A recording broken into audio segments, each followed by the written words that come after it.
वरेण्यं भर्गो देवस्य धीमहि धियो यो न प्रचोदयात्।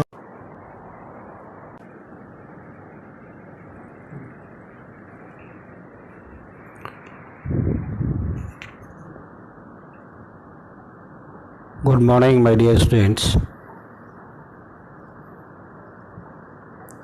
सबसे पहले आज का विचार। आप अपने देश के पूर्व राष्ट्रपति और दिवंगत राष्ट्रपति एपीजे अब्दुल कलाम साहब को जानते होंगे। उनका एक बहुत सुंदर विचार था कि यदि आपको अपने मिशन में कामयाब होना है तो आपको अपने लक्ष्य के प्रति एकचित होकर के निष्ठावान होना पड़ेगा। यानी इस विचार के द्वारा उन्होंने हम लोगों को ये बात बताने का प्रयास किया कि हमें अपने लक्ष्य के प्रति कंसंट्रेट होकर के डिटर्मिनेशन लाना होगा, ऑनेस्टली ईमानदारी पूर्वक काम करना होगा, तो हम अपने लक्ष्य में कामयाब हो सकते हैं। Thank you very much to all.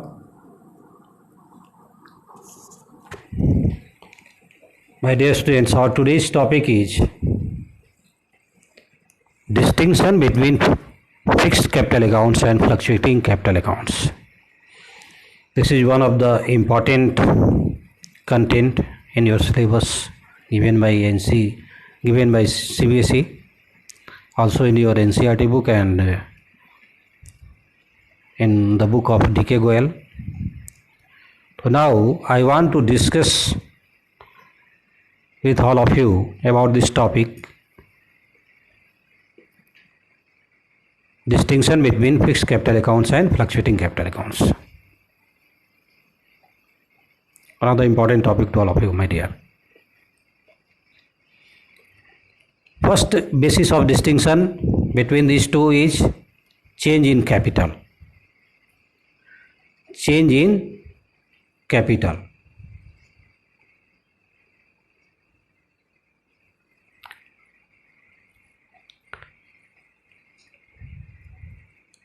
Here you can see change in capital. When the capitals are fixed in fixed capital accounts, when the capitals are fixed, the balances in capital accounts usually remain unchanged during the lifetime of business, except when capital is introduced or withdrawn permanently. When the capitals are fixed, the balances in capital accounts usually remain unchanged. जो capital account का balance होता है fix capital account में क्या होता है, वह unchanged होता है, वह बदलता नहीं है पूरे जब तक बिजनेस चलते रहता है, during the life time of business.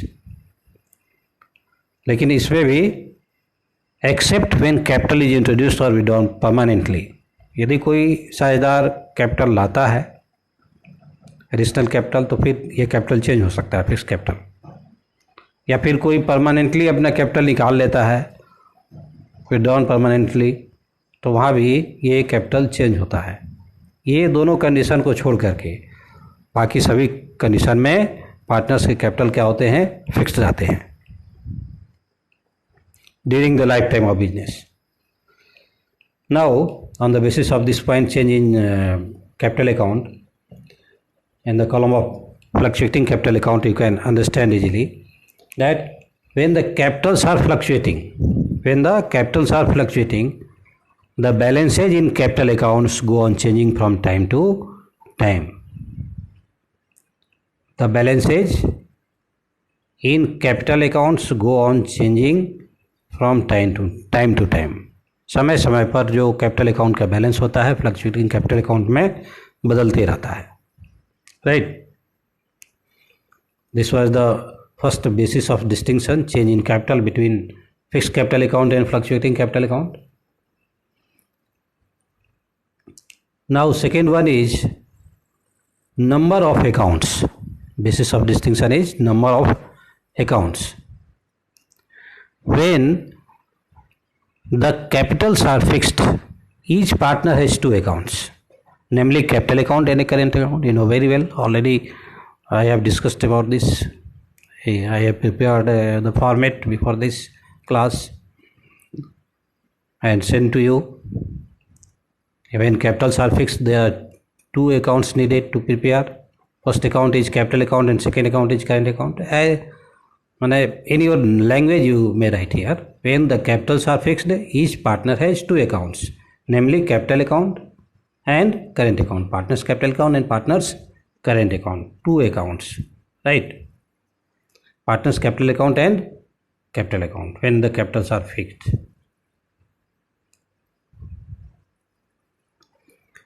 Now, in the fluctuating capital account, in the case of fluctuating capital account, when the capitals are fluctuating, each partner has only one account, namely capital account. Only one account, namely capital account. प्रत्येक साझेदार का एक ही account fluctuating capital account में खुलता है और उस account का नाम है कैपिटल अकाउंट. यहाँ कोई करेंट अकाउंट की आवश्यकता नहीं होती है. Third basis of distinction is recording of transactions. When the capitals are fixed, transactions relating to drawings, right? Transactions relating to drawings, interest on capital, interest on drawings, salary, share of profit or loss are not made in capital accounts. ये सारे transaction जो होते हैं drawings के, interest on capital के, interest on drawings के, salary के, share of profit या शेयर ऑफ लॉस के, इसको कैपिटल अकाउंट में नहीं लिखा जाता है. तब कहाँ लिखा जाता है? Are entered in separate account that is called current account. इनको एक सेपरेट अकाउंट कैपिटल अकाउंट के नीचे खोलते हैं, करेंट अकाउंट में सारी एंट्री करते हैं. ड्राइंग्स की, इंटरेस्ट ऑन कैपिटल की, इंटरेस्ट ऑन ड्राइंग्स की, सैलरी की, शेयर ऑफ प्रॉफिट की या शेयर ऑफ लॉस की. Recording of business transaction on the basis of fixed capital account complete, and again recording of transactions on the basis of fluctuating capital account. It means in the case of fluctuating capital account, how can transactions will be recorded in the books of accounts? In this case, all transactions relating to partners are made directly in the capital accounts. Directly इसको capital account में हम लोग लिखते हैं सारे transactions को. It means this is the merger of these two accounts, capital accounts and current accounts. दोनों को मिला करके एक ही अकाउंट बनाया जाता है फ्लक्चुएटिंग कैपिटल अकाउंट में. इसको कहते हैं हम लोग capital, partners capital account. All transactions relating to partners, opening capital, drawings, interest on drawings, interest on capital, share of profit loss, जितने भी ट्रांजेक्शन होते हैं उन सबों को एक ही अकाउंट में दिखाया जाता है. In case of fluctuating capital account, the name of that particular account concerned is partners capital account itself. Complete. Point number 3, recording of transaction. Now, fourth point, can a capital account show a negative balance? क्या एक capital account में negative balance मिलता है, आता है? तो in fixed capital account, in the case of fixed capital account, fixed capital account can never show a negative balance. Fixed capital account में कभी भी निगेटिव बैलेंस नहीं आता है. ये 1 नंबर का भी क्वेश्चन पूछता है, याद रखिएगा. In the case of fixed capital account there is no negative balance in the partners capital account. Fixed capital account के केस में पार्टनर्स कैपिटल अकाउंट में कोई भी निगेटिव बैलेंस नहीं आता है. But in the case of fluctuating capital account, fluctuating capital account can show a negative balance. ये बहुत इंपॉर्टेंट चीज़ है. फ्लक्चुएटिंग कैपिटल अकाउंट में निगेटिव बैलेंस शो किया जाता है, आ सकता है. पार्टनर्स का कैपिटल का negative balance fluctuating capital account के केस में आ सकता है. और these are the distinction between partners capital account and these are the distinction between fixed capital accounts and fluctuating capital accounts of partners. Now, second topic is distinction between capital accounts and current accounts. distinction between capital account and current accounts of a partner, right? This is another important question to all of you. On the basis of 3 points, we will distinguish between these two: capital accounts, partners capital accounts, and partners current account. 3 marks question answer may be asked in your examination. First basis of distinction is when prepared. Capital account कब बनाया जाता है, current account कब बनाया जाता है, आप जानते हैं. In your own language you में right, capital account is prepared both in case, दोनों केस में बनाया जाता है. Fluctuating capital account method as well as fixed capital account method, दोनों मेथड में कैपिटल अकाउंट की आवश्यकता पड़ती है. पार्टनर्स कैपिटल अकाउंट को बनाया जाता है, right. But partners current account is prepared only fixed capital method, only in case of fixed capital method. जब फिक्स्ड कैपिटल मेथड से हमें after profit and loss appropriation account के बाद बनाना होता है, तो सबसे पहले पार्टनर्स हम लोग कैपिटल अकाउंट बनाते हैं, उसके नीचे में पार्टनर्स करेंट अकाउंट बनाते हैं. तो पार्टनर्स करेंट अकाउंट सिर्फ फिक्स्ड कैपिटल मेथड में ही बनाया जाता है. Only it is prepared, partners current account is prepared only in case of fixed capital method. Second basis of distinction is balance.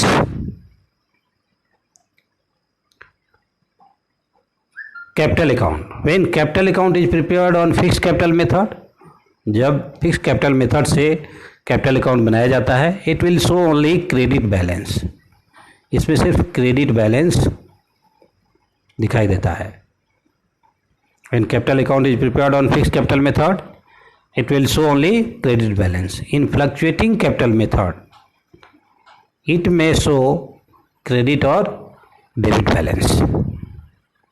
So कहा गया था कि इसमें निगेटिव बैलेंस हो सकता है, तो उसी को क्रेडिट बैलेंस और डेबिट बैलेंस बताया कि डेबिट बैलेंस भी हो सकता है इसमें.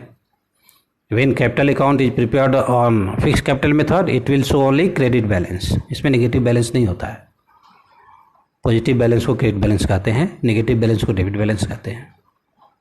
तो इसके पहले हमने चर्चा किया था. But in fluctuating capital method it में शो ए क्रेडिट और ए डेबिट बैलेंस, यानी कि यहाँ पॉजिटिव बैलेंस भी हो सकता है, नेगेटिव बैलेंस भी हो सकता है फ्लक्चुएटिंग कैपिटल अकाउंट मेथड में. ये कैपिटल अकाउंट था on the basis of balance, and on the basis of balance current account क्या है, what is current account. Current account में शो ए क्रेडिट और debit balance. Current account negative और positive दोनों balance show कर सकता है, यानी क्रेडिट बैलेंस भी शो करता है और डेबिट बैलेंस भी शो करता है. ये उसकी प्रकृति है, उसका नेचर है बैलेंस का. And third basis of distinction is nature. Nature के आधार पे कैसे कैपिटल अकाउंट और करेंट अकाउंट को आप डिस्टिंग्विश कीजिएगा. How can you distinguish, how can you differentiate between capital account, partners capital account and partners current account. When capital account is prepared on fixed capital method, it generally remains unchanged. ये क्या होता है, इसमें कोई year two year कोई परिवर्तन नहीं होता है. When capital account is prepared on fixed capital method, it generally remains unchanged from year to year. ये ईयर टू ईयर अपरिवर्तित रहता है, इसमें कोई प्राय चेंजेस नहीं आता है. But in fluctuating capital method it changes with every transaction. प्रत्येक ट्रांजेक्शन के साथ, फ्लक्चुएटिंग कैपिटल मेथड में प्रत्येक ट्रांजेक्शन के साथ में वो पार्टनर्स कैपिटल अकाउंट में चेंजेज आते रहता है, परिवर्तन आते रहता है. It is clear. On the basis of nature capital account. Now on the basis of nature current account. Current account changes with every transaction. इसमें कोई सवाल नहीं है, प्रत्येक ट्रांजेक्शन के साथ में करेंट अकाउंट में परिवर्तन होता है. एक कोई भी ट्रांजेक्शन करेंट अकाउंट में चेंज लाता है, परिवर्तन लाता है. तो current account changes with every transactions.